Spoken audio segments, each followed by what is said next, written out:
Prelims 2025 में आपसे question पूछा गया था। आपके सामने तीन बॉडीज दी गई थी और आपको बताना था इन तीन बॉडीज में से किस बॉडी के लिए प्रोविजन दिया गया है कॉन्स्टिट्यूशन ऑफ इंडिया में। मतलब कॉन्स्टिट्यूशन ऑफ इंडिया के अंतर्गत किस बॉडी को स्टैब्लिश किया गया है, आपको ये बताना था।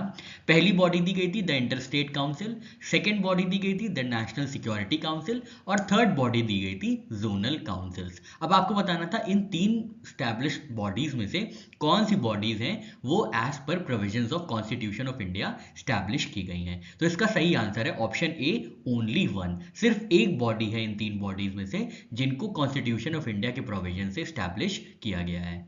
हमारे क्वेश्चन में पहली बॉडी जो दी गई थी वो थी इंटर स्टेट काउंसिल की। तो ये कॉन्स्टिट्यूशनल है या नहीं? ये बिल्कुल कॉन्स्टिट्यूशनल है, क्योंकि article 263 of Indian constitution provides for an establishment of an inter state council. तो आर्टिकल 263 में बहुत ही विविडली प्रोवाइडेड है इसका प्रोविजन, इंटर स्टेट काउंसिल के एस्टैब्लिशमेंट का प्रोविजन। तो ये कॉन्स्टिट्यूशनल बॉडी हो जाती है, ना कि स्टैट्यूटरी वन, जिसका पर्पज होता है रिजॉल्व करना डिस्प्यूट्स को और कोऑर्डिनेट करना सेंटर और स्टेट्स के बीच में, और स्टेट्स के बीच में कोऑर्डिनेशन लाना। ये इसका प्राइमरी पर्पस होता है इंटरस्टेट काउंसिल का।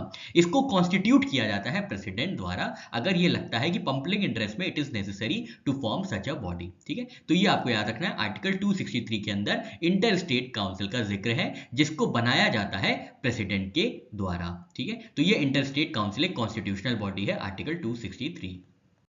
सेकेंड बॉडी जो हमारे क्वेश्चन में दी गई थी वो नेशनल सिक्योरिटी काउंसिल दी गई थी। तो क्या ये कॉन्स्टिट्यूशनल बॉडी है? तो नहीं, ये कॉन्स्टिट्यूशनल बॉडी नहीं है, क्योंकि नेशनल सिक्योरिटी काउंसिल को स्टैब्लिश किया गया था 1998 में bye cabinet secretariat via executive action. तो ये एक एग्जीक्यूटिव बॉडी है जिसका मेंशन कॉन्स्टिट्यूशन में कहीं भी नहीं है। ठीक है, तो ये नॉन कॉन्स्टिट्यूशनल या एग्जीक्यूटिव बॉडी हो जाती है। इसका प्राइमरी पर्पज ये है कि प्राइम मिनिस्टर को एडवाइस करती है on national security and strategic matters. तो national security council constitutional body नहीं है।